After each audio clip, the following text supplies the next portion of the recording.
Assalamualaikum warahmatullahi wabarakatuh. Salam sejahtera bagi kita semua. Semoga kita senantiasa mendapatkan perlindungan Allah Subhanahu wa taala. Perkenalkan, saya Devia Purwaningrum, SPC Psikolog, dosen tetap program studi Psikologi Islam Fakultas Agama Islam Universitas Nahdlatul Ulama Blitar. Saat ini saya sedang mengikuti proses sertifikasi dosen yang diselenggarakan oleh Kemendikti-Saintek tahun 2025. Saya akan melakukan penyusunan dokumen pernyataan diri dosen dalam unjuk kerja Tridharma Perguruan Tinggi atau PDD UKT-PT dalam aspek pengajaran. Pada kesempatan ini saya akan memaparkan salah satu mata kuliah yang saya ampu, yaitu Psikologi Perkembangan Lanjutan. Saya mengajar mata kuliah Psikologi Perkembangan Lanjutan pada semester genap tahun 2024-2025. Mata kuliah Psikologi Perkembangan Lanjutan merupakan mata kuliah wajib dengan bobot 3 SKS. Adapun deskripsi mata kuliah Psikologi Perkembangan Lanjutan yaitu, mata kuliah ini membahas tentang proses perkembangan manusia berdasarkan tahapan periode masa kanak-kanak sampai masa dewasa. Mahasiswa akan mempelajari perubahan pada aspek fisik, kognitif, bahasa, sosial, emosi, serta implikasi terhadap kehidupan nyata sehari-hari. Capaian pembelajaran lulusan adalah mahasiswa mampu mengenali, memahami karakteristik perkembangan sesuai periode tahap perkembangan, mampu mengumpulkan dan menganalisa data dengan menerapkan teori pengamatan menggunakan checklist perkembangan. Untuk mencapai pembelajaran mata kuliah yang akan diperoleh mahasiswa adalah mampu menjelaskan tahap-tahap perkembangan manusia dari masa kanak-kanak hingga dewasa akhir, mampu menganalisa aspek fisik, kognitif, bahasa, sosial, dan emosi pada setiap periode tahap perkembangannya, mampu mengidentifikasi tugas perkembangan dan tantangan yang dihadapi individu, serta mampu mengaitkan teori-teori perkembangan dengan konteks kehidupan nyata individu. Untuk media pembelajaran pada mata kuliah Psikologi Perkembangan Lanjutan ini meliputi RPS yang diberikan pada awal pertemuan di awal semester, PowerPoint guna penunjang pemahaman mahasiswa secara visual, checklist perkembangan sesuai periode sebagai alat membantu melakukan deteksi perkembangan, serta studi kasus sebagai aplikasi teori dengan kehidupannya, serta artikel ilmiah sebagai materi pendukung pembelajaran. Adapun materi pembelajaran pada mata kuliah Psikologi Perkembangan Lanjutan meliputi 1. Tahapan masa perkembangan berdasarkan kajian Islam, 2. Masa perkembangan kanak-kanak pertengahan sampai akhir, 3. Masa perkembangan remaja, 4. Masa perkembangan dewasa awal, 5. Masa perkembangan dewasa pertengahan, 6. Masa perkembangan dewasa akhir, 7. Kematian menjelang ajal dan kedukaan. Adapun referensi buku yang digunakan terdiri dari 2 aspek. Yang pertama adalah pendukung utama, kemudian yang kedua adalah buku referensi pendukung. Adapun buku referensi utama yaitu menurut Papalia dan Martorell dalam judul Experience Human Development, kemudian Sandrock dengan judul Lifespan Development, kemudian Laura Berg dengan judul Development Through the Lifespan dari prenatal sampai remaja. Kemudian ada buku Devi Astriani dan Devia Purwaningrum dengan judul buku Studi Islam Multidisipliner, Pendidikan Islam Anak Usia Dini, Psikologi Islam, Komunikasi Penyiaran Islam, Aswaja, dan Etika Pendidikan. Adapun referensi pendukungnya yaitu artikel ilmiah. Adapun sistem pembelajaran dilaksanakan secara langsung, secara tatap muka di kelas, serta pembelajaran berbasis proyek. Metode pembelajaran yang saya terapkan bersifat aktif, partisipatif, dan berbasis pada pengalaman nyata, diantaranya adalah ceramah interaktif guna untuk membangun pemahaman konseptual mahasiswa terhadap teori perkembangan individu, diskusi yang mendukung mahasiswa dalam berkolaborasi dalam menyelesaikan studi kasus nyata, kemudian yang terakhir adalah project-based learning yang mendorong mahasiswa untuk dapat mengerjakan proyek nyata seperti melakukan checklist perkembangan individu sesuai dengan periode tahap perkembangan klien sebagai bentuk aplikasi praktis dari materi yang telah dipelajari.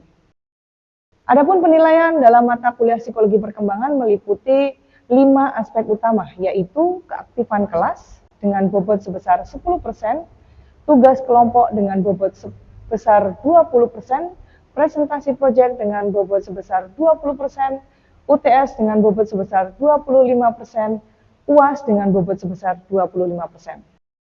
Penilaian dilakukan secara objektif berdasarkan indikator ketepatan dan penguasaan materi, partisipatif aktif, serta kemampuan analisis terhadap studi kasus. Baik, untuk tahap berikutnya mari kita simak video pembelajaran mata kuliah psikologi perkembangan lanjutan. Selamat menyaksikan.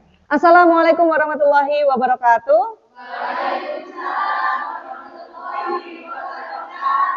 Selamat siang semuanya.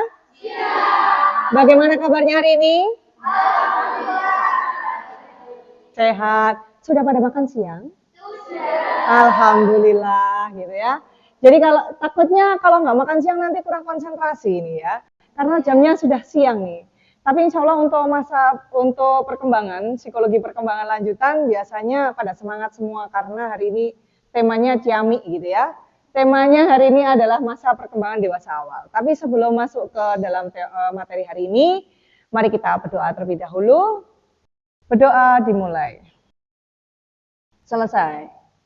Baik, untuk yang hari ini apakah ada yang absen? Tidak, semuanya masuk ya? Oke, alhamdulillah. Ya, semoga semuanya dalam kondisi sehat semuanya. Karena mengingat cuaca lagi nggak mendukung. Kadang panas, kadang hujan gitu ya. Baik, sebelum kita lanjutkan pada pertemuan hari ini, pertemuan ke-6 tentang masa perkembangan dewasa awal, saya ingin menjelaskan bahwa tujuan dari pembelajaran hari ini yang pertama, teman-teman akan belajar tentang bagaimana sih karakteristiknya dewasa perkembangan awal itu.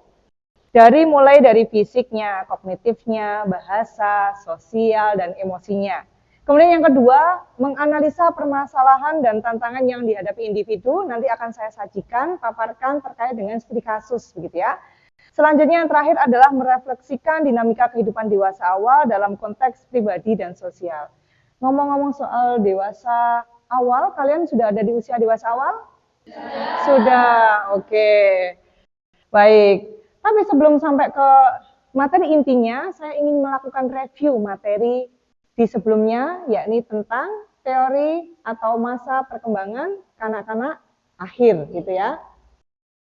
Mungkin dari sini, dari review ini ada yang ingin mengingatkan kepada kita semua apa sih yang sudah dipelajari, monggo. Oke, Mbak Lutfia silakan.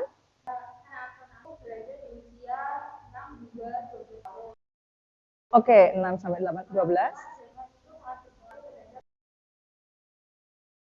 Oke, jadi lingkungan itu sangat punya peranan penting. Ada lagi yang mau menambahkan? Oke, silakan Mbak Ada. Oke. Oke, karena kenapa? Kognitif, sosialnya pesat karena mereka harus mandiri, betul? Kenapa? Karena kemandirian sekarang menjadi kunci utama buat mereka akhirnya bisa beranjak ke remaja ataupun ke dewasa. Baik, materi selanjutnya adalah ngomong-ngomong soal dewasa awal. Nah, ini ada pertanyaan buat teman-teman semuanya. Hal apa sih yang menurut kalian penting di usia sekarang ini menjadi dewasa awal? Silahkan.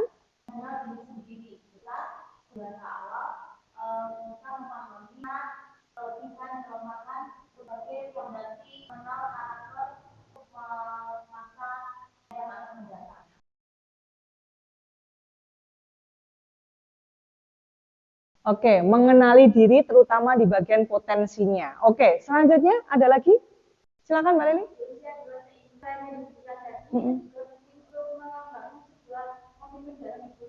Oke.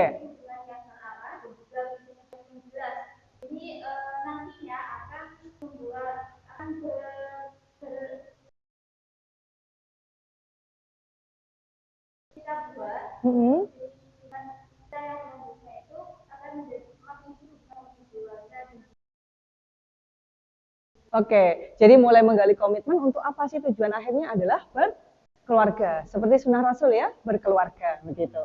Oke, kalau tadi ngomongin soal hal yang terpenting, bagaimana dengan tantangannya menjadi dewasa awal?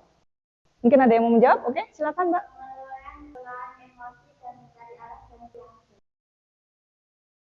Oke, pengelolaan emosi dan mencari arah hidup seperti tadi, biar tahu ya potensi kita di mana. Oke, selanjutnya, oke.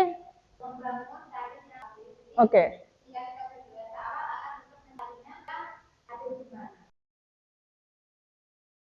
Oke. Menentukan karir karena untuk kestabilan ekonomi. Oke. Baik, jadi ternyata stabilitas menjadi stabil dalam emosi ataupun finansial sekarang menjadi hal yang menantang ya untuk kalian di masa dewasa awal. Oke, baik, ini ada sedikit materi terkait dengan masa perkembangan dewasa awal sebelum kita masuk ke studi kasus.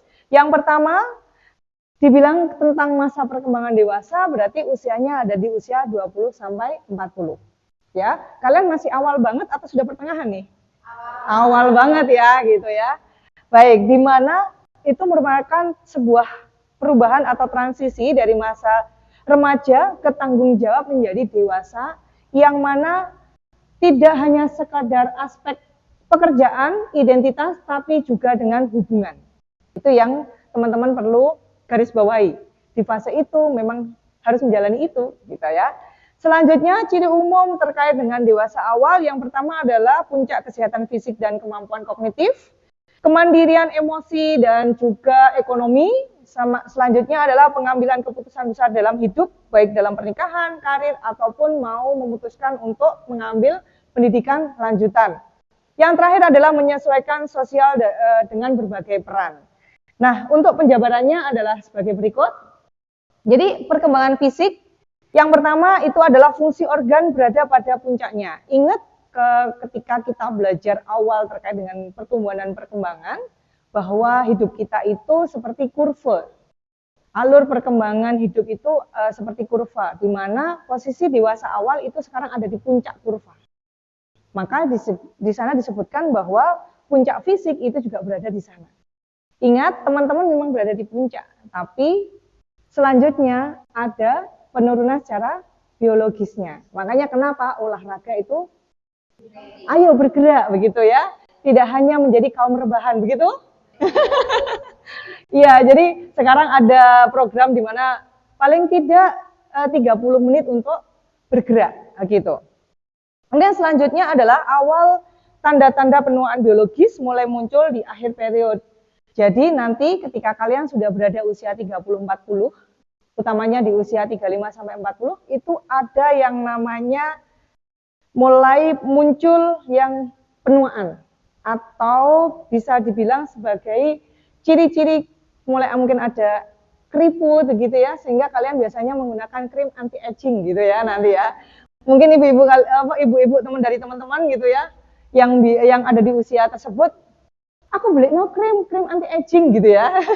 Salah satunya memang karena ada mulai penuaan secara biologis. Selanjutnya ini adalah tantangannya teman-teman semuanya, resiko gaya hidup.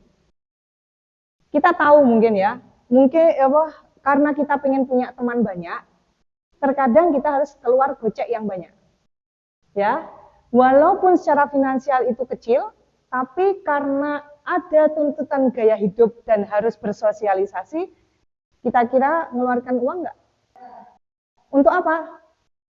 Makan, apalagi shopping. Kalau nggak shopping sama aku berarti nggak temenan sama aku. Gitu ada nggak? Oh ada. Kalau nggak mau nongkrong berarti nggak gaul berarti gitu. Ada yang bilang seperti itu? Ada. Oh ternyata ini menjadi tantangan untuk kita di perkembangan masa awal ini. Ini salah satu bisa menjadi kunci untuk gimana sih akhirnya kita harus menyiasati tantangan yang ada ini, gitu ya. Selanjutnya terkait dengan perkembangan kognitif. Menurut Jean Piaget, proses berpikir kalian itu pada tahap operasional formal, di mana cara berpikirnya itu lebih realistis dan juga fleksibel. Kalau dulu idealis, pokoknya kalau aku bilang A ya A, kalau sekarang sudah tidak bisa. Gitu ya, itu adalah cara berpikir yang fleksibel dan juga realistis gitu ya. Kalau memang misalnya itu penting buatku, ya aku datang.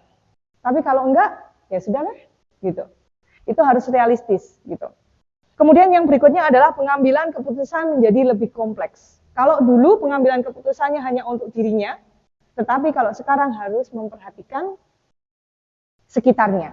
Keluarga, teman, ini nanti kayaknya ganggu nggak ya penyamannya orang gitu. Nah itu mulai menjadi satu pengambilan keputusan yang akhirnya dinilai dirasa kompleks. Selanjutnya adalah kemampuan pemecahan masalah praktis yang meningkat. Jadi kalau sekarang dibilang harus yang praktis-praktis aja itu kalian banget. Jadi itu ada di masa perkembangan awal. Kok diminta ribet-ribet? Jadi nanti ya kalau mau bayar perpajakan STNK, begitu ya, nanti ya kamu ke Samsat, habis itu nanti dari Samsat itu nanti akan diproses begini. Enggak mau, cukup ke Alfamart, Indomart, bayar di sana. Selesai. Ya, itu adalah sebuah kemudahan memang, tetapi di sisi lain itu adalah cara kemampuan yang memang mintanya praktis-praktis aja. Itu sudah masanya. Begitu. Baik, selanjutnya kepada perkembangan psikososial. Jadi kalau psikososial ada tokoh namanya Erik Erikson, begitu ya, di mana beliau menjelaskan bahwa pada masa perkembangan awal kalian ada di fase intimasi dan isolasi. Apa yang dimaksud intim di sini? Menjalin sebuah relasi atau membangun hubungan dengan orang lain. Itu jauh lebih utama. Kemudian selanjutnya adalah isolasi. Adalah satu tahap di mana ketika kalian tidak bisa mencapai hubungan itu, maka biasanya yang terjadi adalah kesepian. Dan lebih baik menyendiri. Emang kok aku nggak laku gitu katanya. Padahal sebenarnya nggak gitu ya. Tetapi karena memang sudah tahap perkembangannya ada seperti itu, kita bisa memahami. Jadi kita sebagai orang psikologi juga bisa membantu menjelaskan kepada teman kita yang dewasa awal, kok aku ngerasa kalau aku tuh nggak bisa sama ya sama kalian, kamu udah punya pacar, aku belum. Gitu. Terus kemudian dia memilih, wes aku tak di rumah aja, nggak usah ikut. Gitu. Padahal mungkin di tema yang lain, nonton bioskop bareng-bareng, nggak bawa pacar sebenarnya ya, tetapi dia langsung, nggak usah gitu. Nggak usah, aku di rumah aja gitu. Itu adalah satu kondisi yang memang terjadi ketika seseorang itu gagal dalam menjalin sebuah intimasi. Selanjutnya menurut Harvey Gertz, itu tugas perkembangan dewasa awal yang pertama adalah apa? Oke, kayaknya udah pada siap ini. Paling kenceng, nomor 2. Oke, yang ketiga. Oke, yang keempat. Nomor 5. Oke, ingat teman-teman, kalian ada di fase ini. Jadi kalau dulu cuma mentingin kita, keluarga, sekarang ada keluarga baru bagi yang sudah menikah. Kemudian bagaimana caranya mengelola sebuah rumah tangga. Tapi di sisi lain dengan kalian yang mungkin setelah ini nanti lulus S1 psikologi begitu ya, kemudian kalian akan yang namanya memulai karir, atau bahkan memulai karir udah mulai dari sekarang nih. Itu juga sudah menjadi kapan nih waktunya buat keluarga, kapan nih waktunya buat karir, itu sudah mulai ditata mulai dari sekarang.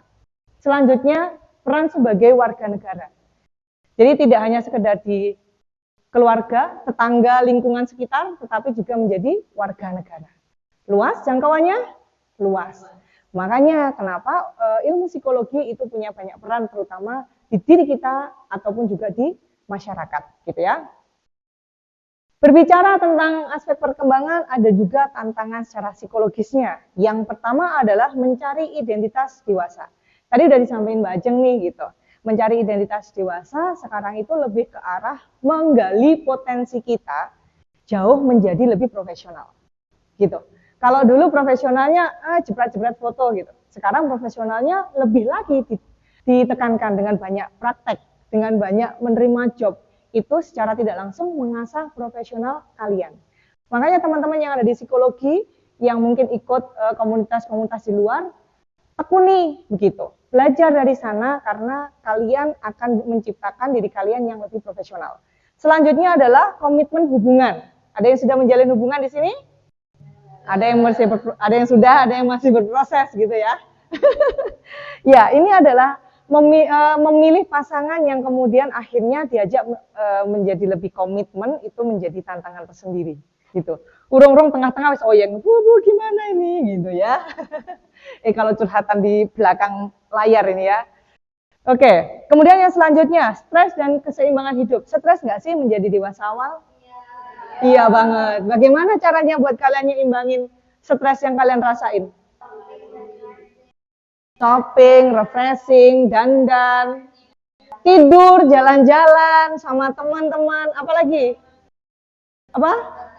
nonton film, oke, rilis stresnya banyak ya gitu. Kalau saya pokoknya di rumah ada keluarga itu udah nyaman. Makanya rilis stresnya orang berbeda-beda. Makanya kita nggak bisa nyalahin kalau oh jadi stres kok malah turu aja sih gitu. Ya karena memang itu yang dibutuhkan. Jadi fisiknya memang lelah, jadi memang butuhnya tidur gitu. Jadi kalau misalnya ini kamu stres kok shopping aja nggak nambah stres gitu ya. Kalau memang itu jadi rilis stresnya nggak apa-apa gitu. Asal tidak berlebihan. Kok belanjanya sampai berkeranjang-keranjang lah itu jangan-jangan berlebihan nih gitu. Nah ini yang perlu kita ingatkan nih buat teman-teman kita. Nah selanjutnya yang terakhir nih krisis kuartal kehidupan. Jadi di sini, di momen ini kalian merasa yang namanya cemas sama masa depan. Rasa cemas nggak sih sama masa depan? Iya. Nah, karena itu adalah sesuatu hal yang ternyata wajar sesuai tahap perkembangannya. Hanya saja karena kita tahu kita akan mengalami krisis nih, maka kita perlu menguatkan apa? Tujuan hidup tadi, kemudian tujuan hidup, arah, mulai sekarang, mulailah untuk berkegiatan secara profesional. Seperti yang tak ingatkan, mungkin kalian ada di semester 4. Tetapi bukan berarti kalian tidak bisa berkarya di luar sana dengan ilmu yang kalian punya. Bergabung dengan posyandu, bergabung dengan posyandu lansia ataupun anak-anak, itu juga menjadi bagian dari kalian sedang menggali profesionalitas. Oke, selanjutnya perkembangan karir dan pendidikan.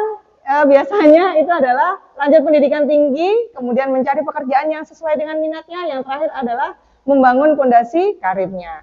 Bagaimana dengan hubungan sosial dan emosi, pembentukan hubungan romantis, pernikahan, dan keluarga, itu menjadi poin.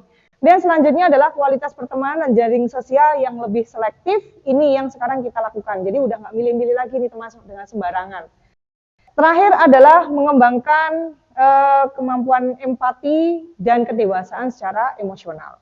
Baik, ini adalah materi tentang perkembangan awal, dan setelah ini teman-teman akan saya bentuk dalam kelompok-kelompok. Silakan nanti menjadi 3 kelompok ya, berkumpul menjadi 3 kelompok, dan kemudian kita akan bahas studi kasusnya, begitu?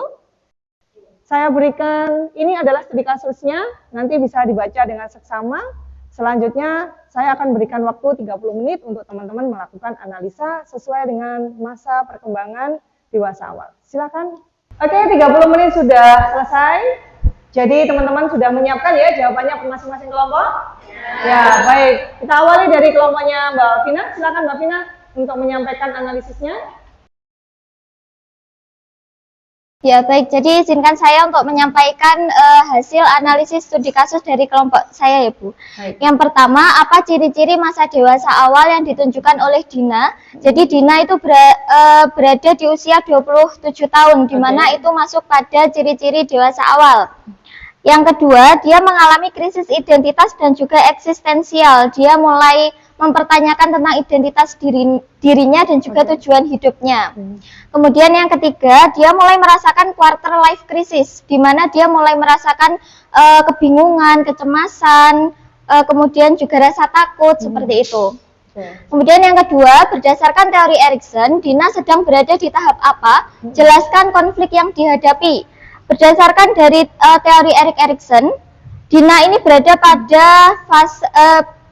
pada tahap intimacy versus isolasi, di mana jika dia tidak membentuk sebuah keintiman yang baik, maka dia akan merasakan sebuah kesepian.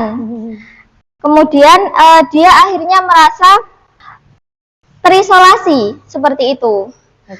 Kemudian berikan saran strategi coping yang dapat disarankan untuk Dina. Jadi Dina bisa melakukan sebuah refleksi diri atau konseling karir untuk membantu mengevaluasi tujuan hidupnya nanti, karirnya mau dibawa kemana, seperti itu.